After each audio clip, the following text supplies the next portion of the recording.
Okay, good afternoon from Perth, Australia, and welcome everyone to today's HYPACK webinar.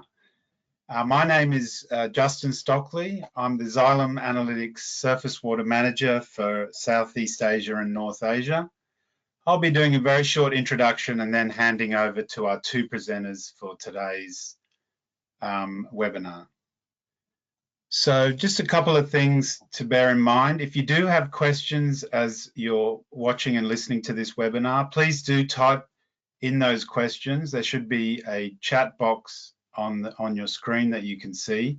And at the end of the presentations, we will have a question and answer session with the two presenters, and we'll try to get through as many of those questions as possible.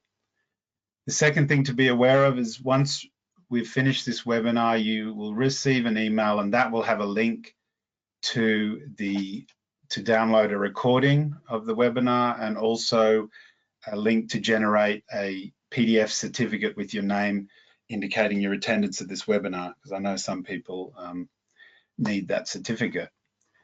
Could I jump to the next slide, please, Boris?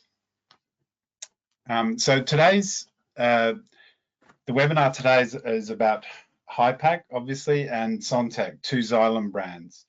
So HYPACK has been making survey software since 1984, so they're almost up to 40 years in the business. They're originally called Coastal Oceanographics Hydrographic Package.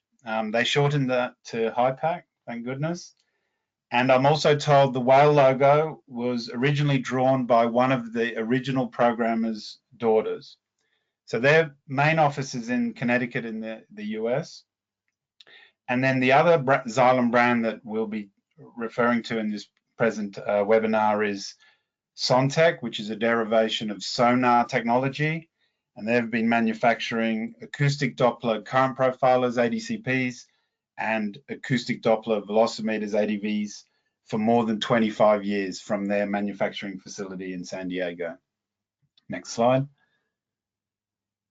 And basically what you have is the software, which is HYPACK, and the hardware, which is the Son Tek M9, and together there are Xylem complete solution for undertaking bathymetric surveys. Next, please, Boris. And so I won't go into the hardware into too much detail because that's probably a webinar in itself, but I just want to highlight that the Son Tek M9 is different from most echo sounders.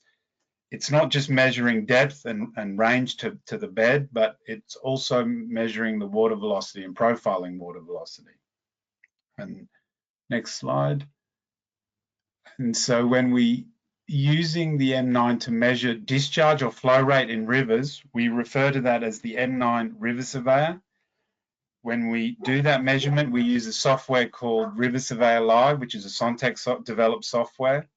And essentially, the ADCP is determining its position, the depth, profiling the velocity, and moving across the river to then compute the discharge or flow rate of that river.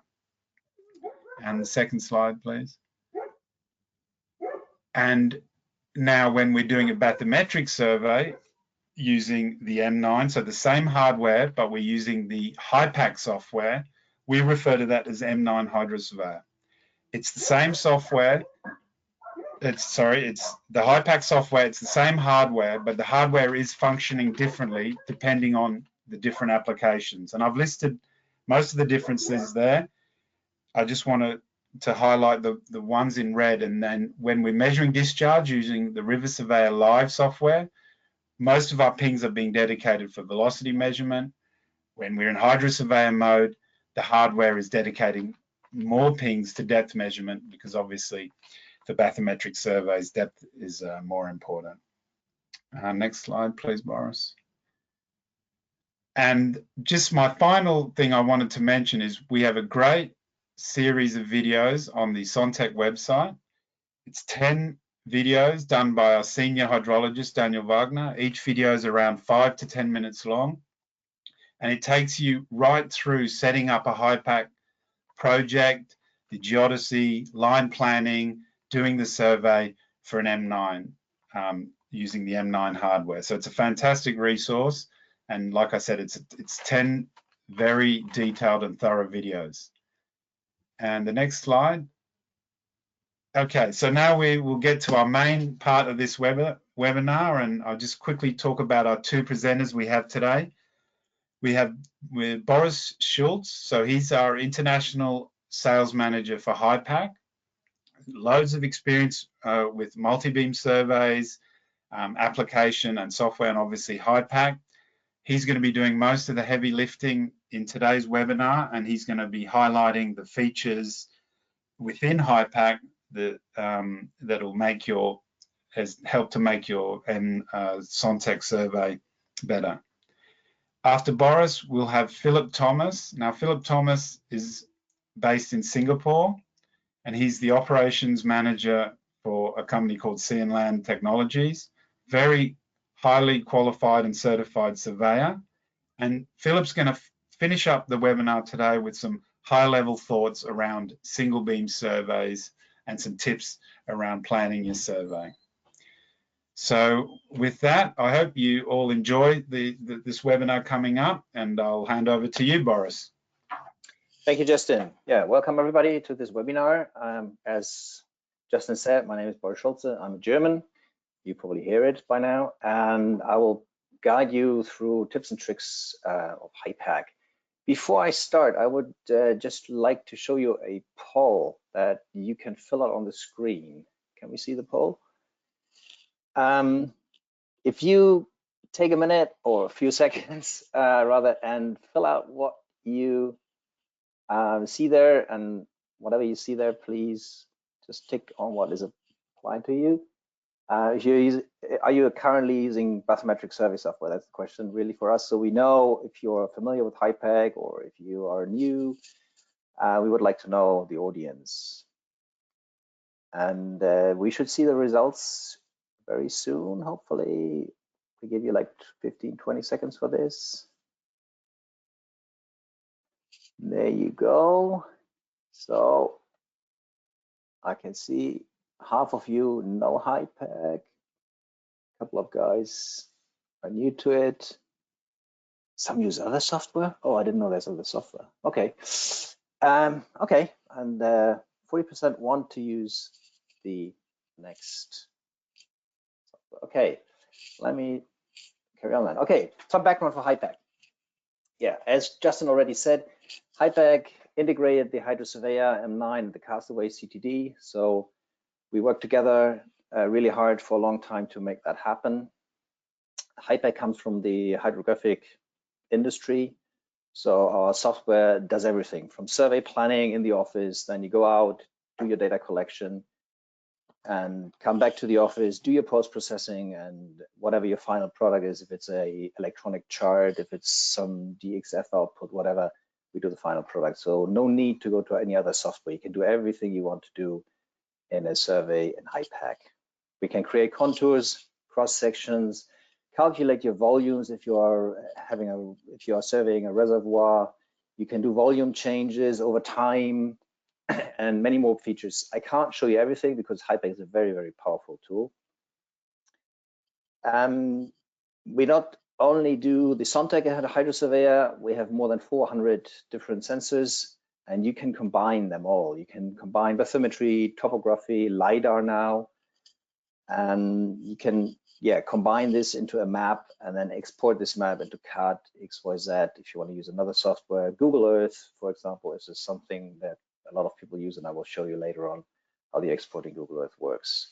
As I said, we have hundreds of sensor interfaces and generic drivers. Virtually every instrument that's out there, we can connect to it. Yeah, just like to give you some support information. Our software does not only work in English. We have 24 languages at the moment. We have a language base, and we are adding more and more languages when it's required. You can do your own language if you like to. So if you want to do some weird language, fine, you can do it. We have the HYPACK manual, which comes with every installation, but as it says here, it's 2,602 pages, quite large. That's why we have the help menu. This is like a searchable online manual that can help you finding whatever you're looking for. Every 2 months, we bring out a Sounding Better article. Everybody who works at HYPACK is posting an article on our website. It's kind of interesting, technical articles, what's going on at HYPACK, all that kind of stuff. It's kind of funny to read. So if you have a minute, go to our website, download the articles and have a read. Yeah, when you have some trouble with HYPACK, we offer BombGuard and TeamViewer support. They are both built into HYPACK. So whenever you have a problem, you just go to help, click on a button, and then you have the TeamViewer, for example. And you can actually have a technician log into your computer and he helps you with your problem, taking remote control on your PC. We have lots of videos on our website and on YouTube. We have our own YouTube channel. You see the address down here. So when you have the recording, you can click on it and you can just check out our videos. There's, I think, like 128 videos at the moment. And of course, we have a support hotline. So whenever you want, you can contact support for any question, or us if it's sales related. We do a lot of training as well, on-site trainings, installations, and customer programming. So if somebody has a new instrument that he wants to connect to HYPACK and we have not done it yet, we do certainly a programming on it. So we do more than 400 days all this per year. Yeah, and there's a lot of knowledge articles on our website, which are really kind of useful. I can show you a picture here. I just went to our website and just typed in SonTek, and this is all the literature you find about the SonTek. So there's a manual, a quick start, tips and tricks, all that kind of stuff you can just download for free from our website. Okay, let's go into the software. The shell. So this is when you start HYPACK, this is what it looks like. This is the main program. We call it the shell, because it's the shell, and from here on you start all these different software packages or programs, so to speak. Let's start. The first thing, that's kind of a nice tip and trick, importing Webmaps. A lot of people use Webmaps in these days. There are servers around the world, every country has them normally.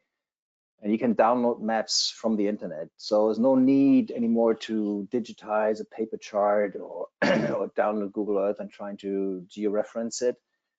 The only downtime is that some are free, some are not. So a lot of people charge you now for these web maps. But OpenStreetMaps, that most of you probably know from their mobile phones. Everybody who has an Android phone uses OpenStreetMaps. They have a server and their charts are free. So I'm going to show you the how you can add an OpenStreetMap server into HYPACK and download maps for free.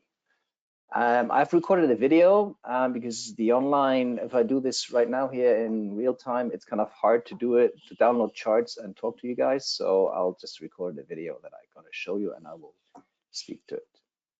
So this is the video here. So we have the HYPACK shell, and I have, here's a little lake that we want to survey. Just as a mark, I've done some lines in the middle here. And now we want to add the server, the OpenStreetMap server. So what we do is this. First we have to go to View and show the Webmaps server interface. So the Webmaps server, and then we add a Webmaps server, we call it OpenStreetMaps.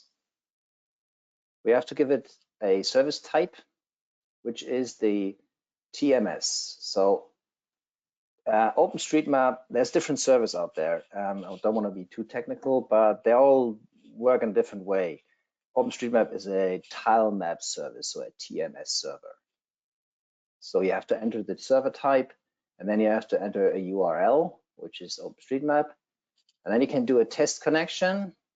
It comes back, every server comes back with some weird answer that you see down there in the text box. As long as you see something, that's fine. So you just press OK. So now you have added the server. Now we want to download maps from it. So we go to the map editor, we select the server, OpenStreetMap, we select the area. So what we want to do is we want to download the area in the blue. So then we select a scale. So depending on the area, you want to do a large scale or small scale. So I selected here 1 to 8,000. And now I'm downloading the charts. I'll search this query here. I'll just stop the video.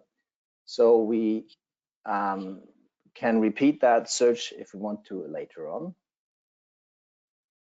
And now we are going to download the charts, and there are the charts. We can close the editor and we can look at the charts. You can see they're a little bit transparent at the moment. So we're going to change that. We go to the background to OpenStreetMap, ask query, and then we go to transparency and we can change the transparency. You can see how nicely it comes in there.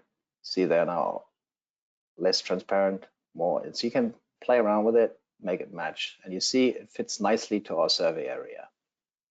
You can switch them on and off very easily by a click. So this is like how you import web maps. This is just an example. OpenStreetMap, as I said, is a free web server. You can use it. There might be some in your country that I don't even know of, but yeah, use them. They are a lot of help when you plan a survey, to see the area, to see where you are. And before somebody asks in the question and answer session later on, no, we cannot do Google, unfortunately. Google does not allow to do web maps. If you want to use Google Maps, you have to make a screenshot, georeference it in HYPACK, and show it as a background. We cannot do web maps yet. Google does not allow this. Right, let's go to the next one. Oh, sorry, that's not the next one. Yeah, another nice feature in HYPACK is adding software links through the tools menu. Sometimes you want to, especially when you work with the Son Tek M9, you have to access the SonTek software to do some upload, download, whatever. So we have a tool that allows us to start external programs out of HYPACK. This is done in the tools and setup. I'm showing you a little video here as well, how to add the SonTek utilities. So tools, setup, I go add, give it a name, SonTek utilities in this case. And then I have to point to the program. So I have to find, it's in the utilities, in HYPACK, in the support. You find the SonTek utilities. So I just scroll down, there they are, open them and say, okay. So now they are added. I can close this again. And when I go to tools and I'll click on SonTek, it will start the SonTek utilities automatically. So no need to go into a Windows Explorer, find the SonTek utilities and open them. You can add any software you want in this toolbox. You can even do PowerPoint if you want.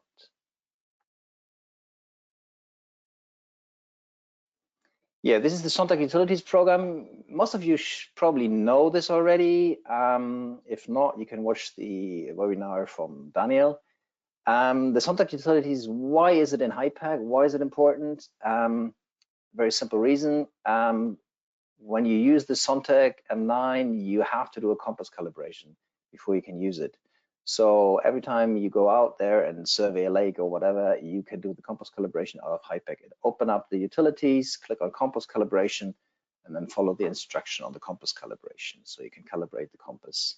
You can do as well a beam check, which is always useful to make sure that everything is working fine and you're receiving a nice echo from the transducers. Yeah, a lot of people ask us about the color palette. Once you have a survey, you see here's a little survey. This is actually a Google map picture here, and then you see a lake here and a surveyed lake. The colors are not really nice here. So we have a color bar on the left, but we don't see any numbers on it. So it's kind of not really set up. So how can I change the color palette? That's pretty easy.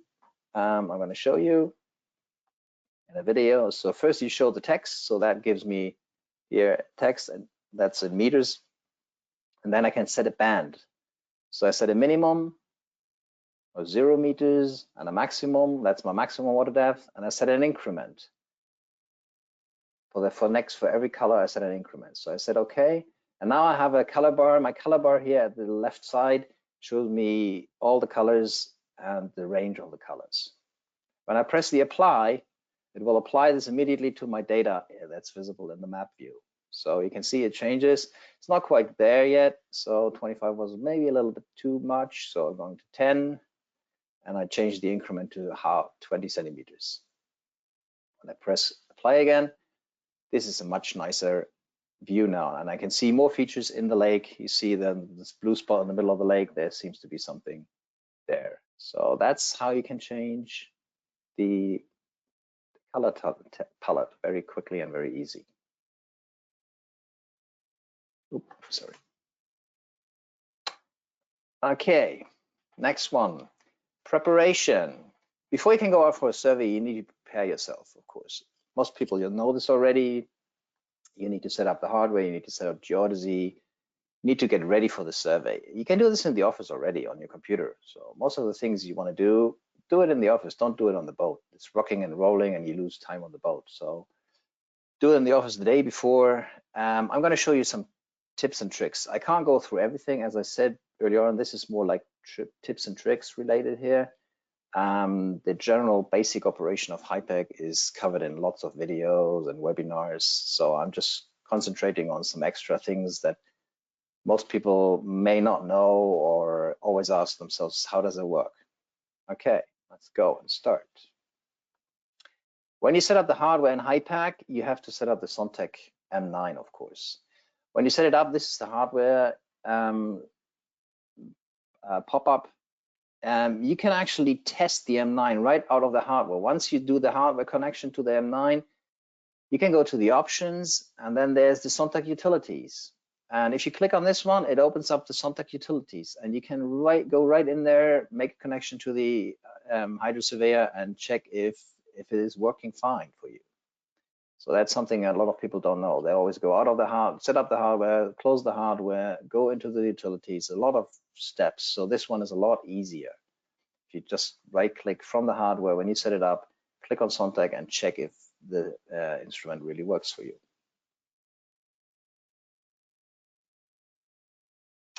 Yeah, another nice driver that you might want to set up is the HYPACK coverage track. That's a driver that you can add to your existing setup. Why do you need that? You don't really need that, it's an optional thing, but it's kind of nice because, as you know, the HydroSurveyor has a 50-degree swath coverage, and when you go along on the lake, you want to know how much coverage do I have? Did I really cover everything? Do I have gaps in my data? This is where the coverage track comes really handy. If you set it up, you just set it up the swath angle 25 and set it to depth controlled swath. So when you go deeper, your swath covers a wider area. If you tick this one on, HYPACK will calculate the coverage on the seabed. So in the map on the right, you see there's the boat, and the red one, the red bar, that shows you the coverage you have with the HydroSurveyor. That's the area you have covered. So in here, in this case, you see the gaps between the yellow, which is already done, and the red one, which is the current line. So you see here we have some gaps, and we would have to go back and fill this in if we want to have 100% coverage. That's kind of a nice feature that really helps while surveying. Yeah, planned lines. So I planned some lines on my lake. You see, I've done this already here. I've planned a couple of lines, but now my boss asked me, hey, how long does it take to do this survey? When are you back? Can you do this in a day or two, or give me some estimate? A lot of people struggle with this. So we have added a very nice feature here that I'm going to show you in a video. So this is we call it the line report. So this is my line editor where I have all these lines in there. And there you see the line report. If you click on the line report, it will allow you to enter a survey speed and a transit time. The transit time is the time you need for a turn from one line to the other. It's just an estimate. So you enter your general survey speed. I'll just put in 1.5 meters here, and the transit time 1 minute. So I say okay, and immediately it gives me a report. So this report shows me that my total line length is 6,300 meters. It takes me about like 2 hours and 22 minutes to do the survey. My transit time, so my turn time from one line to the other, is accumulated 18 minutes. So the whole thing takes me like 2 hours, 40 minutes. That's not too bad. So with this line report, you can easily calculate how much time you would have to spend out at the lake or the sea. So, and you know, okay, I can do this in a day, or it might be a multiple day survey. That's kind of a very handy and useful thing to do before you go out for the survey.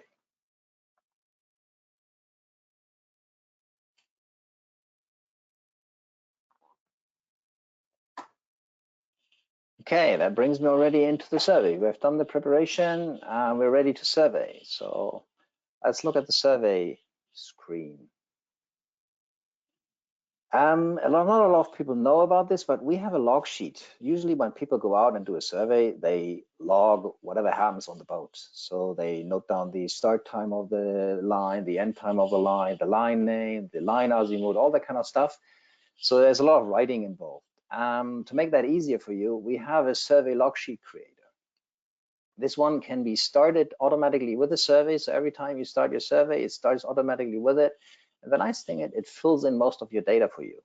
So it fills in the start time, the end time, whatever you want it to have, like line azimuth, file name, it all populates the survey log sheet for you. So you can concentrate on maybe some additional information that you might want to put in there.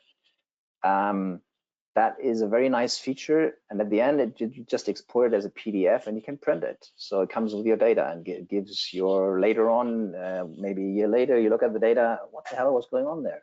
You can just look at the survey log and it tells you something that you wrote down at that time. So it's kind of a nice feature that you should use, at least try out.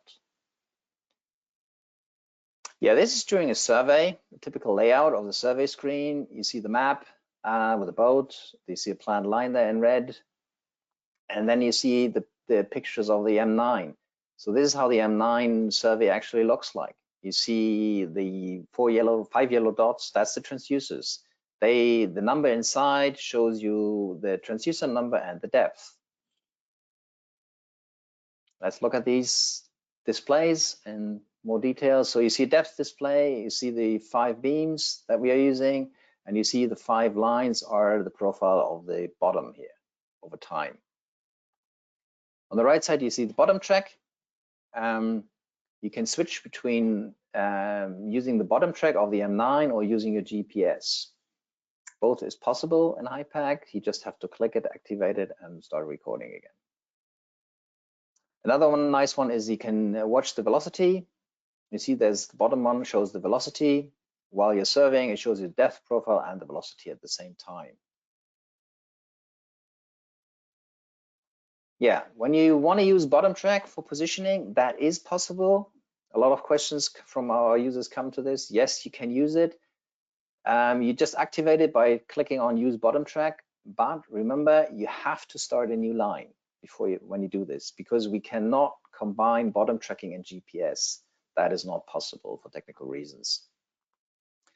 And remember, use your log file to make a remark. Bottom track used for this one. So later on, you know where you use bottom track in the processing and where you use GPS, because the accuracy of bottom track is apparently not as good as with GPS.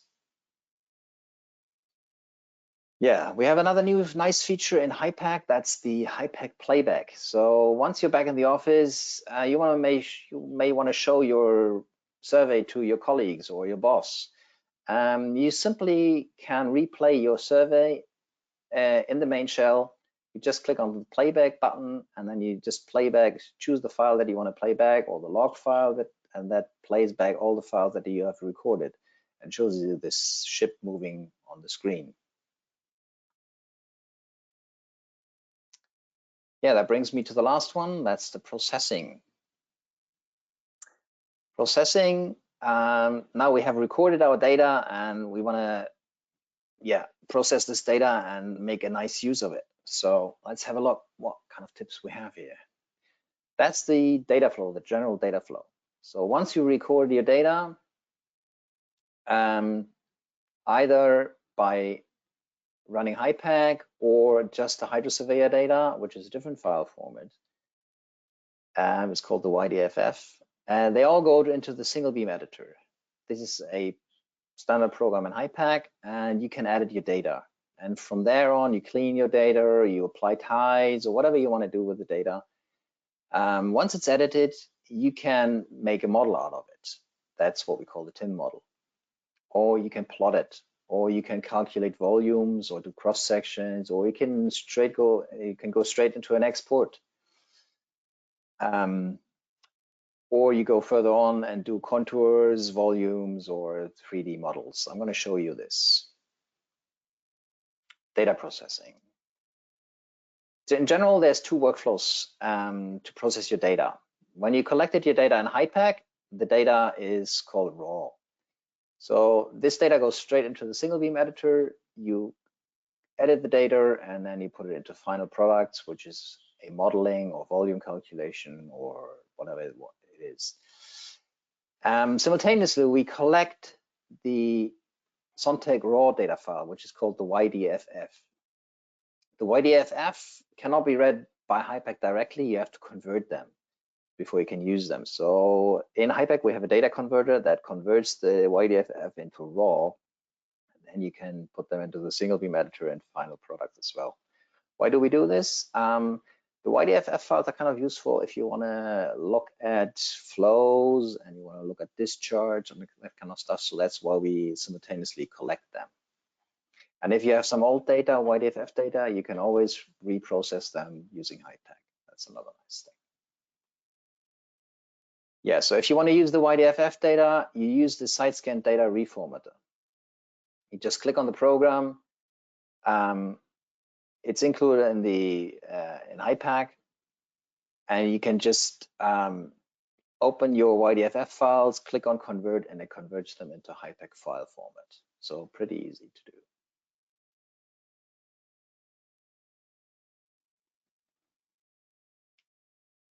Okay, this is the single beam editor that you see here. This is where you edit your data. When you load all your data, this is the same lake that we've seen before. It shows me all the beams that we collected. You see there's corrected depth 1 to 9. The M9 has 9 beams. That's where the name comes from. So I'm showing all the beams here. A lot of people don't want to see all the beams. Maybe you would just want to see the central beam. So you can actually switch off any beam you want and just leave the center beam is number 5. So leave number 5 in there and use it as a single beam echo sounder. So this way you have total control over the beams that you want to process here. Yeah, you can look in the single beam editor, you can look at the data files, not only in depth mode, but you can see actually the single file names here. So every file has a different color. That way you can easily check when you have a bad line or bad line steering. If you don't want to use this line, you can take it out of the survey and out of your processing. You can as well, this is a zoom in of the data here on the right side. You see the data is not only a point, it's actually a number, color-coded number. So this is the depth, like on an electronic chart. You see here the depth in numbers. Yeah, in the single beam editor, we have a spreadsheet output as well. So if you like spreadsheets, you can put your data into a spreadsheet. So you can configure the spreadsheet. You can do whatever you want to do, time, GPS, X and Y, and then you can see all the depth of your transducers. So you can use that one. You can actually output this one into Excel if you like. So we can export directly from here into any other program. Yeah, that is a typical 3D view of the soundings in single beam editor. A very nice thing that not a lot of people use. There's a mouse and keyboard cheat sheet that you can pull up from the edit menu here. This allows you can do a lot more with your mouse and your keyboard what you normally see. Have a look through this cheat sheet. It allows you to move this model around, play with it, enlarge the exaggeration, a lot of things. It's kind of a very nice thing to look at and check it out. Yeah, whenever you load your data, don't forget to account your magnetic declination. This is where you enter your magnetic declination. You can do this in post-processing. You can change that as well when you find out, oh, my magnetic declination wasn't right. You can always go into your data, into your single beam editor, and enter the magnetic declination in the heading here. That's whether the red circle shows it. The magnetic declination is different everywhere in the world. So I use an app on my phone which shows me the magnetic declination wherever I am, which is kind of nice. So I just use that one and enter it in the single beam editor for processing. That corrects my heading angle for true north. Yeah, another nice tip is view your survey nodes while you process the data. So that's why survey nodes are really important. If something happens, you go on a straight line and suddenly another boat comes from the port side, you have to stop the line, interrupt the line, and start again, maybe. So that kind of stuff you can write down in the survey notes. And when you do your processing, or while you do your processing, you can pull up the survey notes just by clicking on the survey notes, and whatever you've written down electronically in HYPACK, you can show there. And it might explain why the data looks so weird. We have some smoothing options as well. This is a typical profile of this lake here.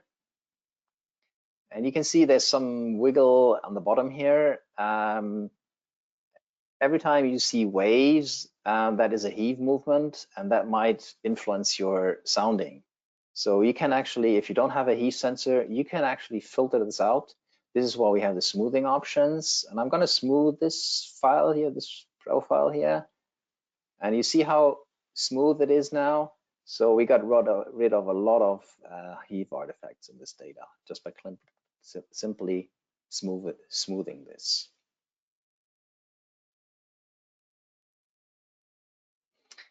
Yeah, the single beam editor allows you as well to pull up a flow window. In the view, you have a flow window.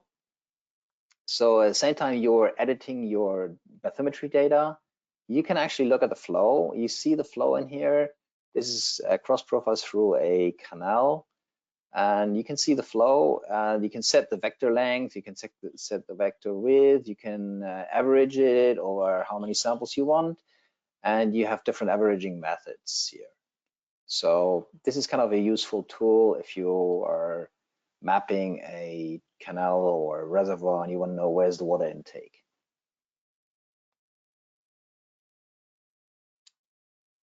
So at the end, we have to do a final product. So what is a final product? It can be anything. And we have lots of final products here. I'm going to show you some tricks and tips here around the final products. The first one is the ADCP profile, which is another program that is included in HYPACK.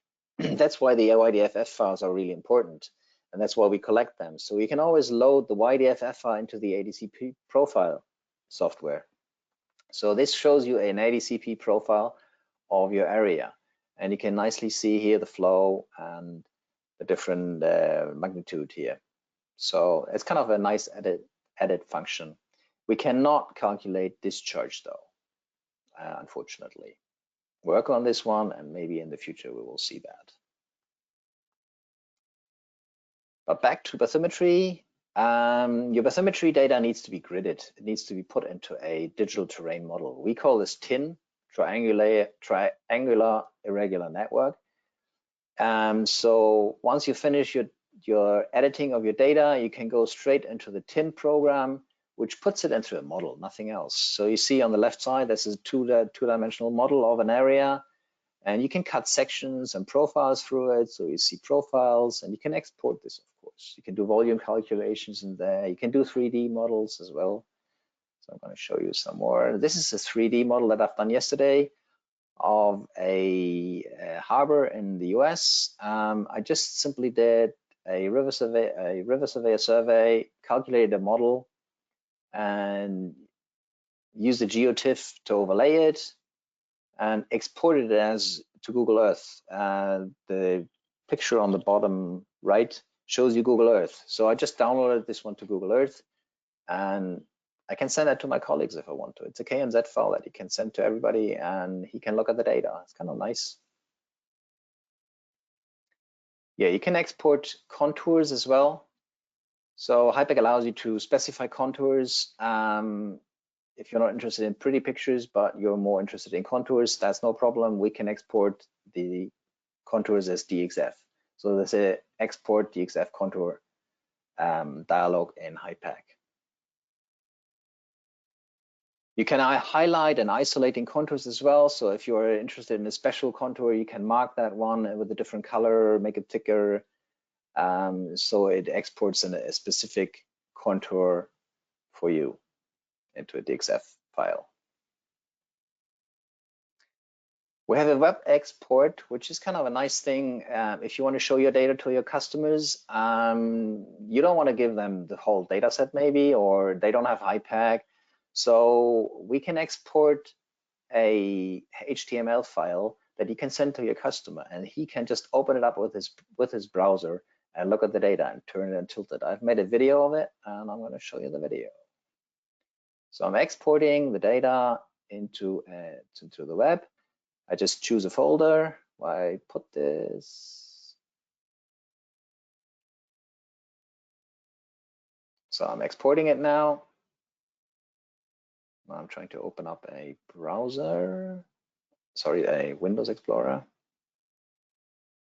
So there's the file. It's called index.html. I just open it. It opens up my browser. It shows me my model that I've just done, and I can turn it and tilt it. It's like a 3D virtual tin in my browser. Kind of nice. And you can send that to your customer.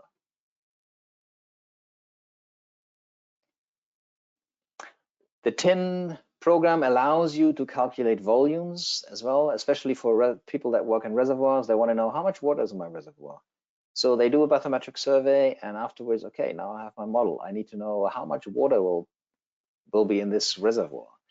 You can calculate that in the tin program. You simply just click tin to level, and then calculate, specify the tin to level intervals from 3 meter to 25 meter. Every meter I want a volume calculation. I've done this here for you, and you can see that, and then you can calculate and export a PDF report, and it shows you on the bottom left screen, bottom right screen, you see the depth, you see the volume above my 3 meter, the area above, the volume below, and the area below. So you can calculate any volume above a certain level, or how much volume is in the reservoir.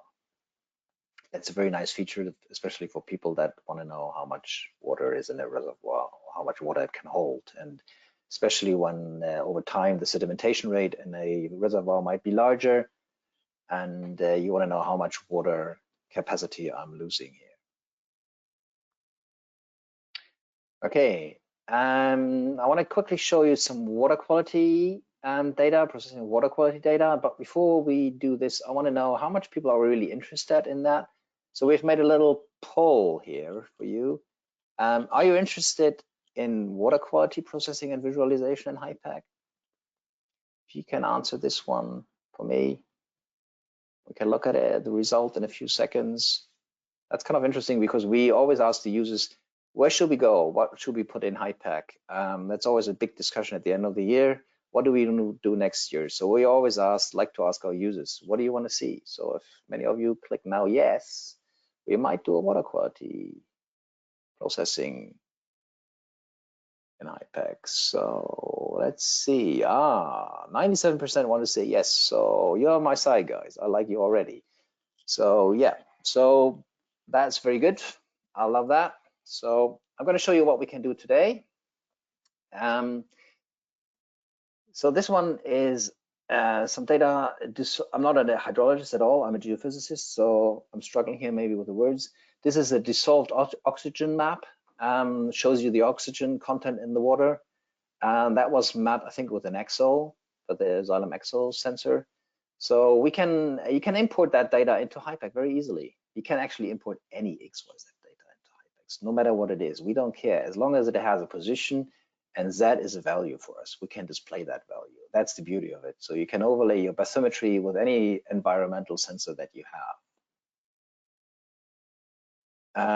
Yeah, as I said, importing water quality as XYZ, you can do that easily via the utilities button. You click on geodesy, geodetic list conversion, and then you have to specify what kind of format is your data in. So it needs to have a position. So easting and northing, lat long, and some depth value. So this program allows you to specify what's in your data, what's the resolution and the decimal precision, and then you can simply load the data into HYPACK and plot it. I'm going to show you some samples here. This is from a YSI turbidity sensor, fluorescent dissolved organic matter, NH4, and turbidity. So on the same lake, we run an EXO and collected all these parameters at the same time, and we can plot everything in HYPACK. So no need to use other software. You can completely use it, completely do the processing in HYPACK. Same way you do the processing of your single beam data. Right, that's the end of my presentation already. Time is running fast. So I'd like to hand over to Phillip here. Hi, everyone. My name is Phillip, and thanks, Boris, for handing it over and for your part of the presentation. My name is Phillip Thomas, and I'm from Singapore, and I have been working as a hydrographic surveyor for approximately 10 years now. I'm also the operations manager for Sea and Land Technologies in Singapore. So for today, I will be going through certain tips and tricks that are very useful to remember when doing a single beam survey of any kind. As this webinar is more for existing single beam survey operators, I will not be going through pure basics, but rather just on certain key areas that are very important. Can I have the next slide, please, Boris? All right, so let's start with some principles. Normally, the main concern with any single beam survey is the Z-axis, or your measured depth. For this component of your depth, as seen in the slide, it can be split into 5 different components. These are, like, for example, your tide, your sound velocity, your draft, and also your heave, mainly for high accuracy surveys. And of course, the most important is your raw depth. 3 components out of these are very crucial to remember for any single beam survey. These are your tide, sound velocity, and your draft and offset corrections. So I'll put a bit more focus mainly on these 3 components, just to keep it to a very easy to digest form.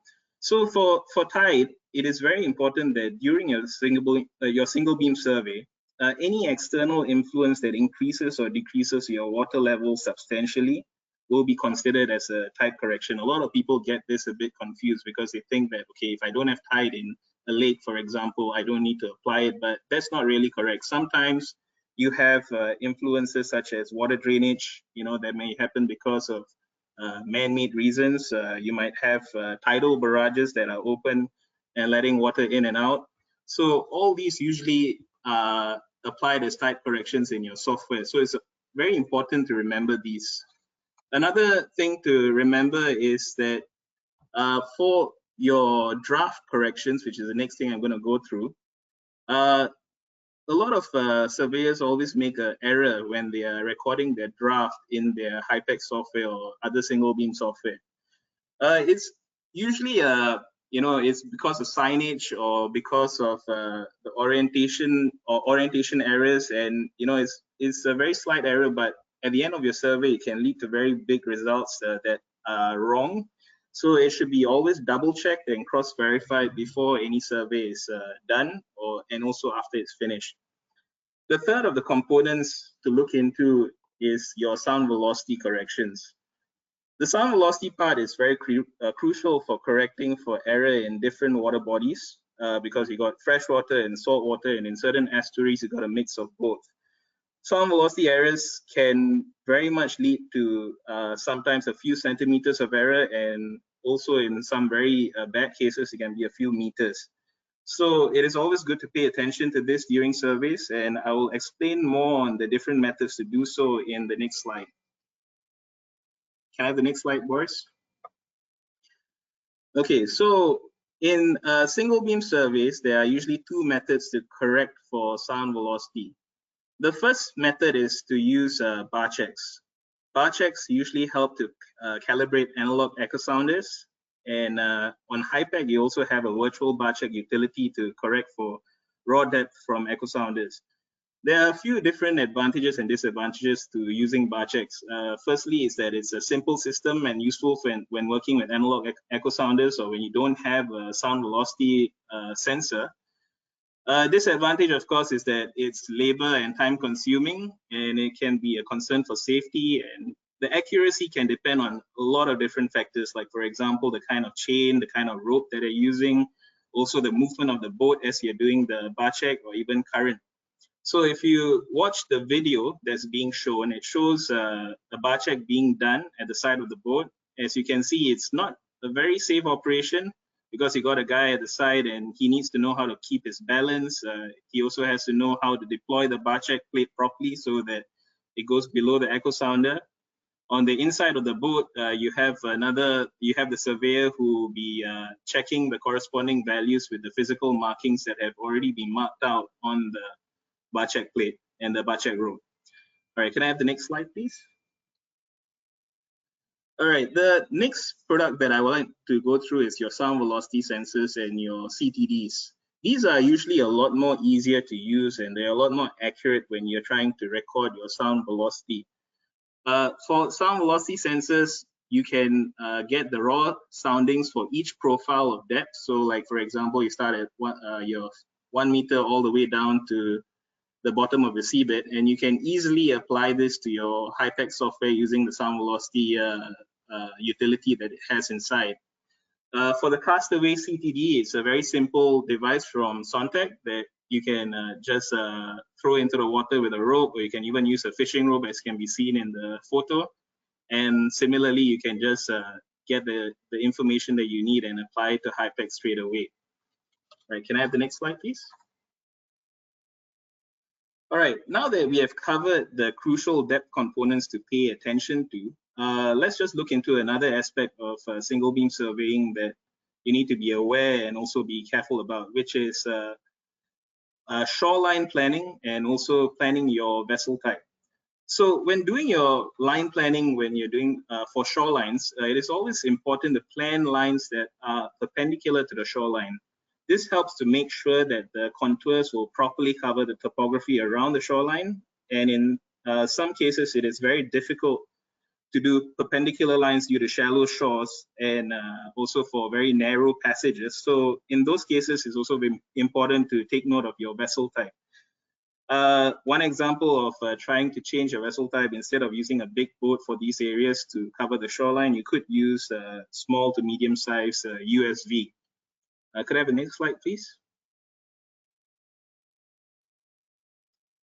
Right, so for USVs, you have a lot of different USVs that have been coming out in the market over the past few years, and they've been gaining a lot of traction and popularity among a lot of survey communities.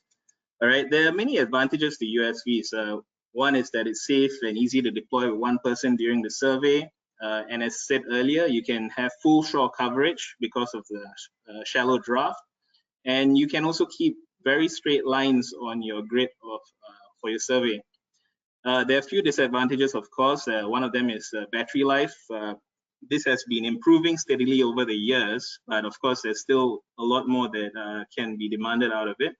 Another thing is nav equipment dependency. For USVs that are not being remotely controlled and that are autonomous, usually the complexity rises when you have high vessel traffic, or if you have hidden obstacles that you had not planned for before. So these are still being worked on and they're improving every single year, but generally speaking, in the future, it can be quite easy to foresee that 80 to 90% of surveys will start being done by USVs. Can I have the next slide, please? So this is just a short video to show you the RQ port, which is always being used together with the M9. And this can show you how it can keep a very straight line on your surveys. And I do apologize for video being a bit slow if for some of you can't see it properly.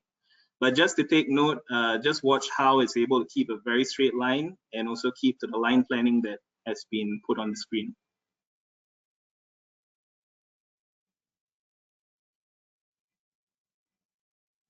So as you can see here, the depth soundings are exactly according to the line planning. It's a lot more difficult if you want to do it on a big boat. You need a boatman who's very experienced, and a lot of times you're not able to get that. So you might not be able to cover certain areas that you plan for, or you might take a lot more time than you needed.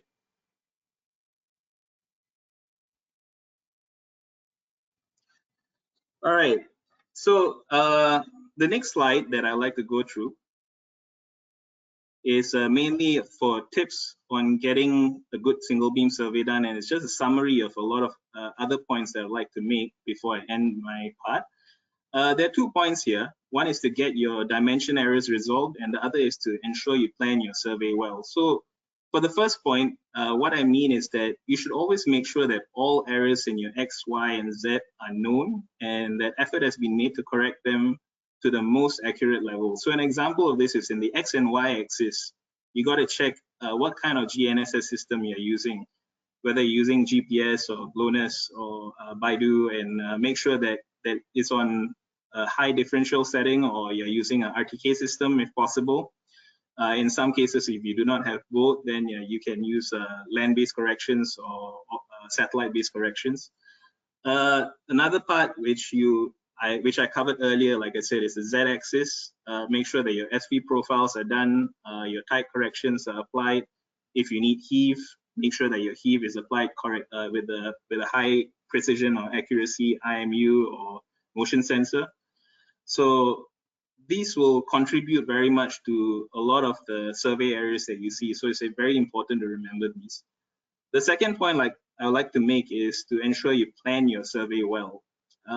This is often said, but it's not practiced a lot. And doing things like pre-surveys, making sure you go beforehand to see where your obstacles are, what are the potential hazards that you have. It makes a big difference on your survey time. What can be 1 day of survey can easily become 3 or 4 days if you do not plan it well beforehand. So it's very important to go down, have a look, do a pre-survey, check all these matters before you actually do your survey or even start your line planning. Another thing is bring spares. It is it's a hard and fast rule, and it's been around since the start of people doing surveys. Always bring spares. Check for all necessary items, batteries, cables, inverters, etc.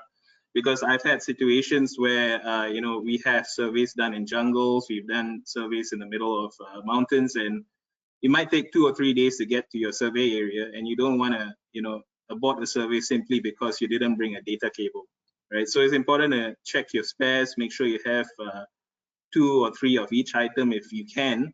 Of course, for some items you can't because it's too expensive, but for cheap items you should have as many spares as possible. Also, last and most importantly, always ensure safety for personnel and equipment. There's always another way. Like I said earlier, if you're using a big boat in a narrow river, you don't have to do it that way. You can always get a USV or a small remote control boat. You can do the same survey and you can get a lot more coverage, and you can also reduce the risk to human beings and also to your equipment or running aground, for example. So that's mainly the part. That's mainly the end of my part, and I hope that it's been useful to you so far. I know I couldn't get a lot of things covered for the full single beam survey, but I hope these tips are useful to you. If you have any questions, you can still email me or ask me later in the question and answer session. So before I end, I would also like to do a short poll, mainly to find out the background for all of you, because later for the question and answer session, I will try to gear my answers to you based on whether you're a hydrologist or a surveyor. So just take a few seconds and just select whichever applies to you. Right?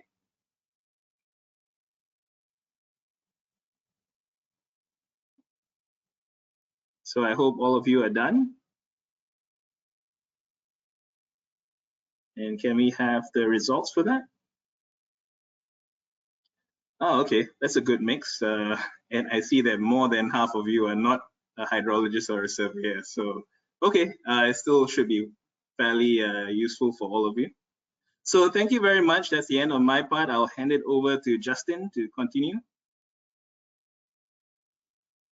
Okay, thanks, Phillip and Boris. That was really interesting, and We have almost run out of time, but we do have a few questions. So I guess while we have you two experts online, we might as well go through some of these questions. If people have to leave, we understand. Thank you for your time. It's much appreciated, and the recording will be emailed to you anyway. I guess the first one was from Peter, and it wasn't so much a question as a statement. He said, "Hope you guys are all doing well." And so thanks, Peter. We appreciate that. It is strange times, and we are all well at the moment, and hope everyone attending this webinar is as well. The first question I think is probably best for you, Boris. Is it possible to combine an external echo sounder with the M9 so as to display two depths to see the thickness of bottom sediments, for example, in a reservoir or lake?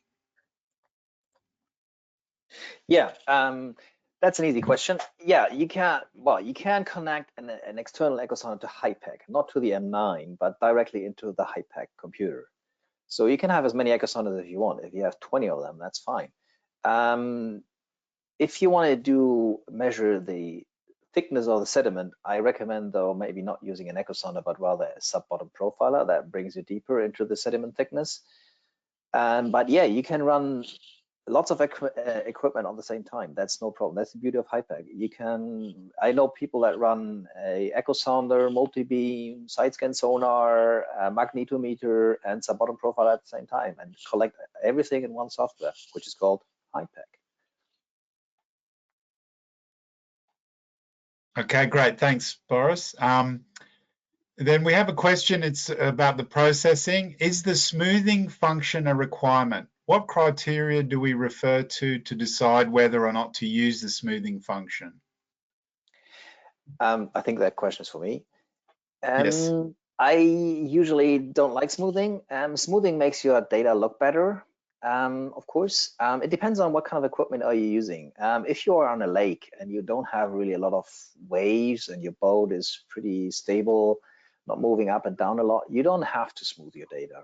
It's all about data quality. Smoothing is something that might help you make your data look better. It tries to delete artifacts at the end of the day. Of course, it's much better to identify artifacts before. So if you know you're going into the sea and you have a lot of waves, get yourself a heave sensor.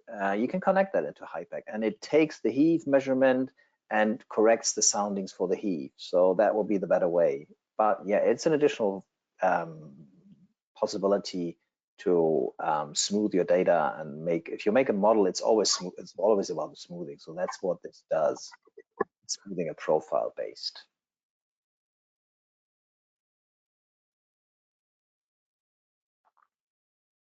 Okay, there's another question that was interesting answer. Thanks, Boris. It's another one for you. Is importing Webmaps only available when you are using HYPACK 2020? That's the first part of the question. And then, can we use or save the background from the Webmaps, like OpenStreet, and work offline, i.e. without internet connection? And the first part of the question is no. HYPACK introduced the Webmaps in 2019. So if you have HYPACK, if you're running HYPACK 2019, you can use the Webmaps. Before, no. So HYPACK 18, 17, 16 do not work with Webmaps.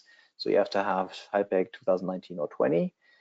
And the second part of the question, yes, the maps, we're actually downloading the maps from the server. It's tiles, it's like little pictures that we download, georeference pictures. So you find them in a directory called HYPACK Store on your computer when you have installed HYPACK. So they're all there, yeah, and you can use them offline, of course. That's the idea, because once you are on a survey, you are probably not connected to the internet anymore. So usually you would download the maps before you go into the field.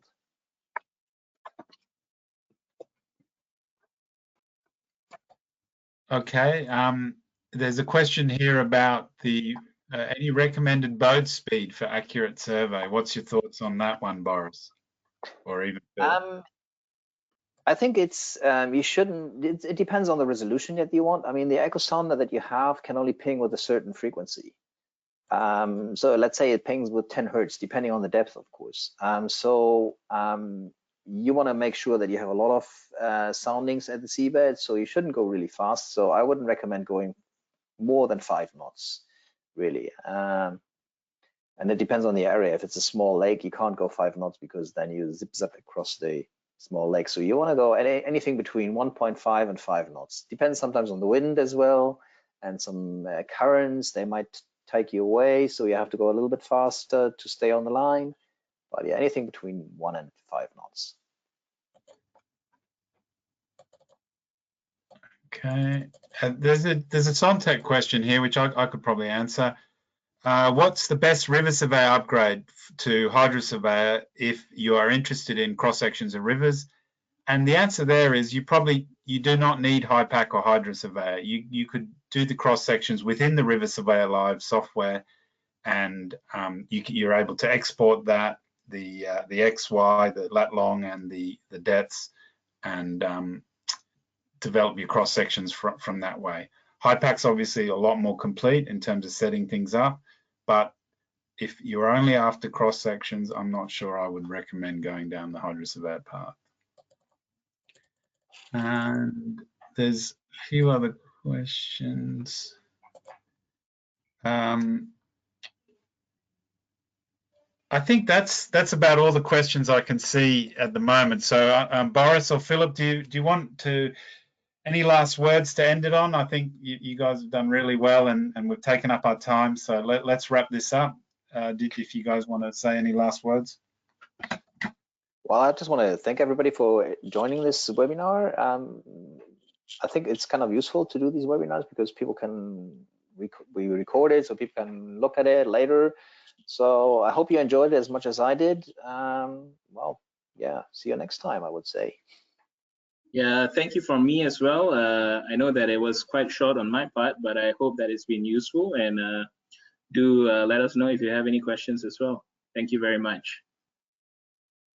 Okay, great. Thank you everyone for taking the time to join us, and all the best and stay safe, and we'll see you next time, hopefully. Bye. Bye. Bye.